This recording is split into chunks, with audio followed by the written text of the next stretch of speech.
The message came through just as I finalized the partnership documents for European clean energy expansion. It was December 22nd, and the San Francisco skyline shimmered in the distance, softened by coastal fog. Delaney, sweetheart, about Christmas this year. With your cousin Trent flying in from Dubai with his new girlfriend, she's an influencer, very high profile, we figured it's probably best if you sat this one out. Hope you understand. Love, Mom. I stared at the screen for a moment. Then I gave a small, weary smile. 38 years old, and they still treated me like the strange one. What they didn't know, what they'd never cared to ask, was that the consultant they dismissed at every family function was now Delaney Rhodes, founder and CEO of Rhodes Point Capital, the firm quietly driving sustainability investments across North America, Europe, and Southeast Asia. My chief of staff, Ari, stepped into the room. The board at Evervia Renewables is online. Perfect, I said, smoothing the cuffs of my blazer. Tailored, in Milan, though my mother still believed I shopped clearance racks. 18 years ago, I left our family estate in Palo Alto after declining an offer to join Rhodes and Trent, our family's real estate dynasty. Dad had barked, "You're throwing away your legacy." Trent, lounging in a silk robe, had smirked, "Let her go play entrepreneur. She'll be back." But I never came back. I built my firm out of a co-working space and sheer grit. Now, Rhodes Point held equity in 3 of their portfolio companies. Ari returned, holding a contract. "Final paperwork from Rhodes and Trent. They need capital. All that's left is your signature." I took the folder, read it over, and handed it back. Decline the deal and wish them a happy holiday for me. The irony tasted better than any Rhodes & my family rode the firm. They had no idea the company they were chasing belonged to the daughter they once dismissed as too ideal. I glanced again at my mother's text. Need to maintain a certain image. Then my inbox chimed. A new M. Delaney, Mom told me about Christmas. Don't overthink it. You know how she is with appearances. And Savannah's career is very public.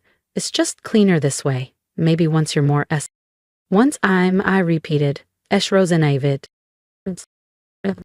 Ari re-entered the office holding an iPad. Your father's on Zoom. He wants to confirm the contract ceremony. Delaney Rhodes speaking, I said, crisp and controlled. I always used my mother's maiden name in business, just enough to keep them unaware.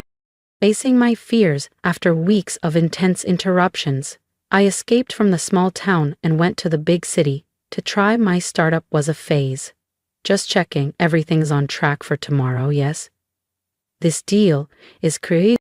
I thought of the years I'd spent in their shadow, the exclusion, the smug family dinners. Actually, Mr. Rhodes, I said evenly, I've been reviewing the terms. I have some concerns. Concerns? He faltered, but everything was cleared. Things change, I said. Let's discuss in person. Bring the whole family. After all, Rhodes and Trent is a family company, right? Yes, of course, he stammered. My wife Trent, Savannah. All your children, Mr. Rhodes, I said. A pause. Then, softer. Well? Delaney's not really involved.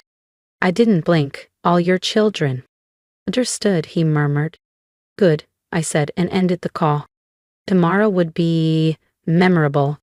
After my father disconnected, I leaned back in my leather chair, gazing out over the fog-draped San Francisco skyline. Tomorrow morning, my family would walk into Rhodes Point's headquarters, expecting to shake hands with a faceless executive. Instead, they'd come face to face with the daughter they had spent nearly 2 decades dismissing and erasing. Ari appeared at my office door. Shall I prep the main conference suite for tomorrow's signing? I nodded, eyes still on the contract. Yes. And Ari, make sure the photographers are ready. I want every moment captured. Every glance, every grimace. At night, I stayed late, mapping the seating chart, finalizing the press release, rehearsing exactly how I'd reveal myself. This wasn't just a deal, it was a reckoning. A reminder that quiet power is still power. The Rhodes family had always valued appearances. But tomorrow, they'd learn the difference between image and impact. And Christmas? It would never look the same again. By 6:00 a.m. I was back at Rhodes Point.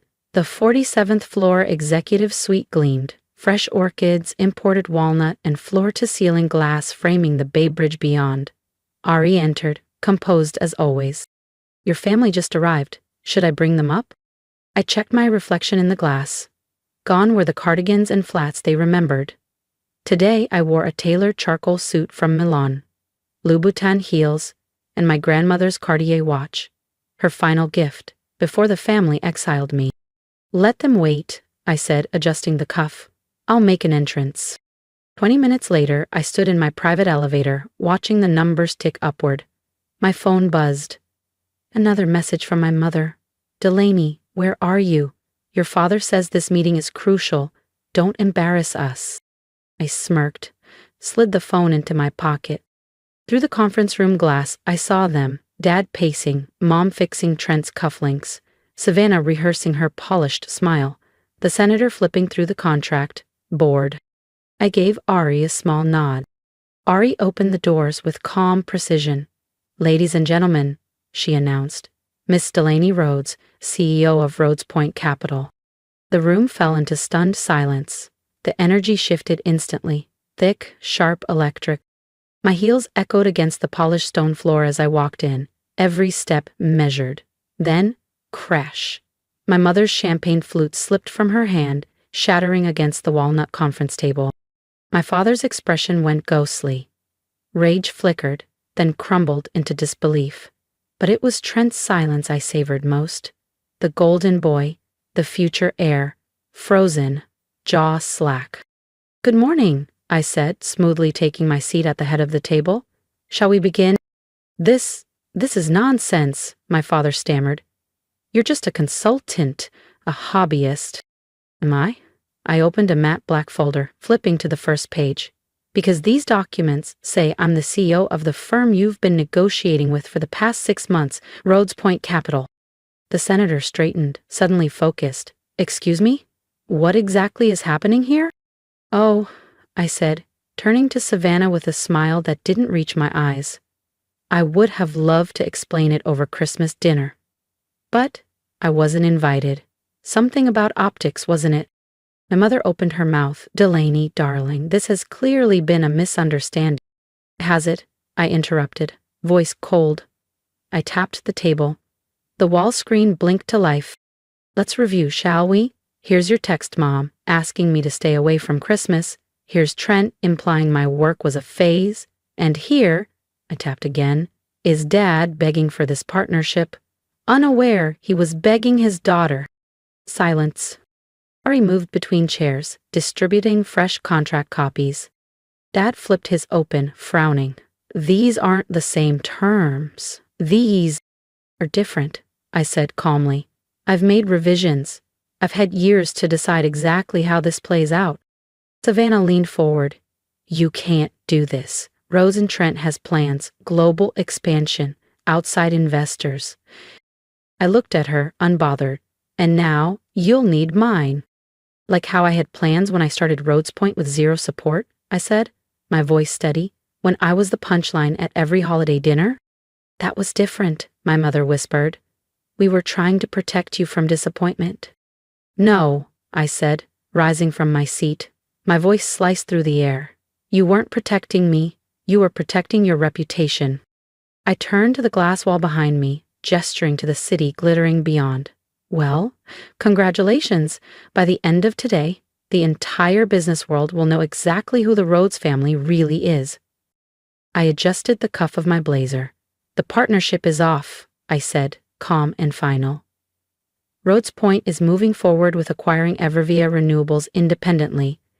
And as my father's advisors will soon realize, that completely cuts Rhodes and Trent out of the European sustainability market. My father sank into his chair, the truth finally catching up. Without the capital and international leverage this deal provided, Rhodes and Trent would stay exactly where it was, a fading regional firm clinging to past glory. "You can't do this," he muttered. "We're family." I paused at the door, then turned slowly. "Family?" I said, eyebrow raised. "That's rich, because just yesterday I was told I wasn't successful enough to sit at the table." I tilted my head thoughtfully. I wondered, will I be enough for Christmas dinner now? And with that, I walked out. The silence behind me was more honest than anything they'd ever said aloud. Through the glass, I saw my mother dab at her tears with a silk handkerchief, my father frozen over the torn contract, and Trent, always so polished, staring at nothing, jaw slack. Ari caught up to me. That was intense. Are you all right? I glanced at my phone. A message blinked from my mother. Delaney, please come to dinner. We need to talk. I smiled faintly. Cancel Christmas dinner, I said. I've made better plans. The fallout was instant. Voicemails, emails, desperate texts. Delaney, we're still your family.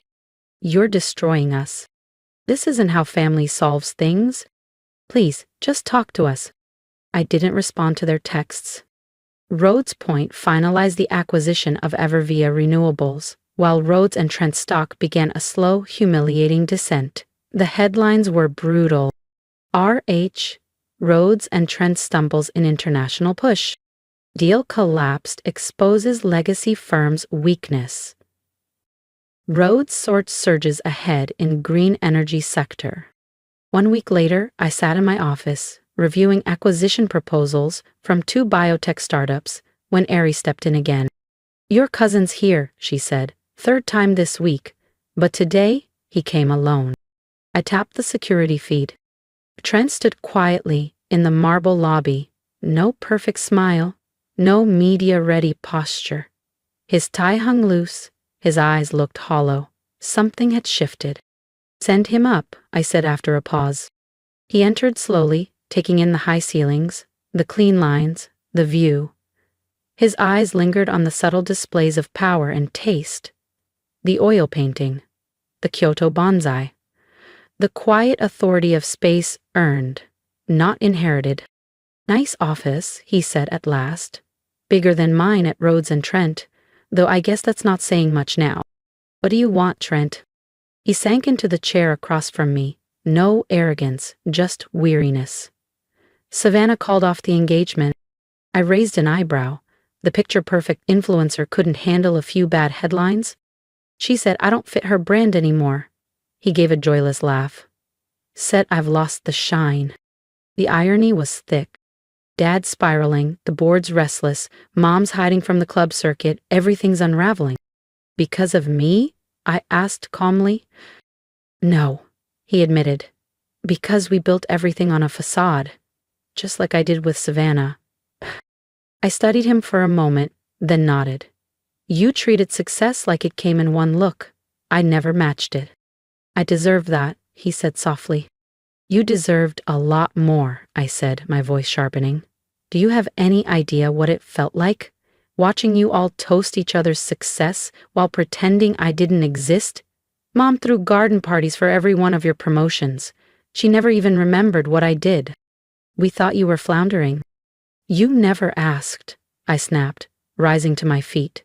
Not once in 10 years did any of you ask about my company, my team, my mission.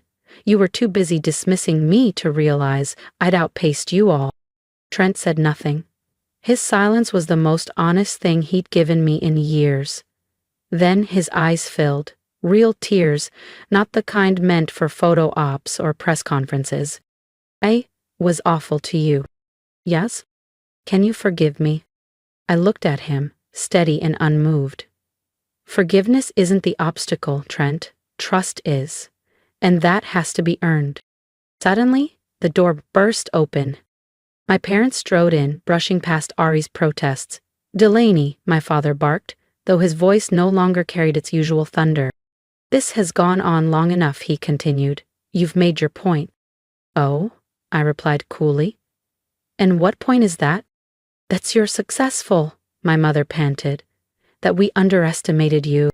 Then we see you now, darling. Please, stop punishing us. I let out a soft laugh, dry, sharp. You think this is about revenge? About proving myself? I walked to the window and stared out at the glittering Bay Bridge. No. This is about consequences. About finally holding you accountable. Your judgment, your arrogance, Your erasure of me? It all has weight. We're your parents, my father said, his voice cracking. Everything we did was to protect you. I turned slowly. No. Everything you did was to protect your image. I gestured toward the headlines on my tablet. Well, congratulations. That image you fought so hard to protect? It's gone. A collapsing company, a broken engagement, and a family falling apart. What do you want from us? Trent asked, his voice quiet now, stripped of pretense. What I wanted, I said evenly, was your belief when I was building Rhodes Point, your respect when I succeeded, to be treated like family, not like an inconvenience. I paused, letting that truth land. But now, I don't want anything. My mother's tears slipped down her cheeks, but I didn't move. I'd seen them before. When I didn't choose the Ivy League, when I declined a role at the firm, when I dared to chart my own path. Please, Delaney, she whispered, it's almost Christmas. Ah, yes, I said, cool and measured. The Christmas dinner I was too much of a disappointment to attend. Are you still trying to maintain appearances, or did that crumble when your perfect candidate got dumped on page 6? My father stepped forward, voice hoarse. Just tell us. You want board seats, equity, public acknowledgement, whatever it is. Name it. I shook my head slowly. You still don't understand. I don't want what you have. Rhodes Point is worth 10 times more than Rhodes and Trent ever was. What I wanted, I said more softly, was a family that valued me, not just my resume. I pressed the intercom. Ari? Please escort them out and update the access list. Delaney, please, my mother tried one last time. We can fix this. No, I said. You don't fix a decade of erasure with a last-minute apology. The door closed behind them. The city lights blinked in silence. Then my phone buzzed. Heard what happened. Your grandmother would be proud. Christmas dinner's at my place this year. Margaret. I smiled, genuinely this time. This year, I'd spend the holidays where I was truly seen. Because sometimes, family isn't who raises you. It's who believes in you. The next morning, I convened my executive team at Rhodes Point Capital. It was time. We were rolling out our boldest initiative yet, a sweeping restructuring of the consulting landscape, beginning with the acquisition of 3 agile mid-tier firms along the West Coast. Rhodes and Trent wasn't on the list. As I stood before the board, presenting our forward strategy and long-term vision, my mind briefly drifted to the Christmas dinner likely underway in my parents' estate. The polished table, the hand-selected wines, the carefully staged smiles, all crafted to maintain the illusion that everything was still intact. Meanwhile, I was building something real. A week later, Ari entered my office and set a small box on my desk. Inside was a familiar object, my grandmother's old leather business card holder, and beneath it, a handwritten note from Margaret. She always said you'd outshine them all. Looks like she was right. I placed it beside my nameplate, a quiet monument to legacy. Not the kind you inherit, but the kind you forge. My family had clung to image. Well, now they had one. Just not the one they expected. And me? I had the one. I earned, respected, fulfilled, and finally free. Later, someone asked me, "Do you ever miss your family?" I smiled, turned back to the project briefs on my desk, and said simply, "I have a company to run." Because that was worth more than any seat at their table. If you've ever been underestimated, pushed aside, or told you weren't enough, this story is for you. I didn't build this life to prove them wrong. I built it to prove myself right, to honor that quiet fire that never went out. If my story resonated, leave a comment, tell me what you've overcome, or just say, "I see you." And remember, you don't need their invitation. Build your own table. And one day, they'll wish they had a seat.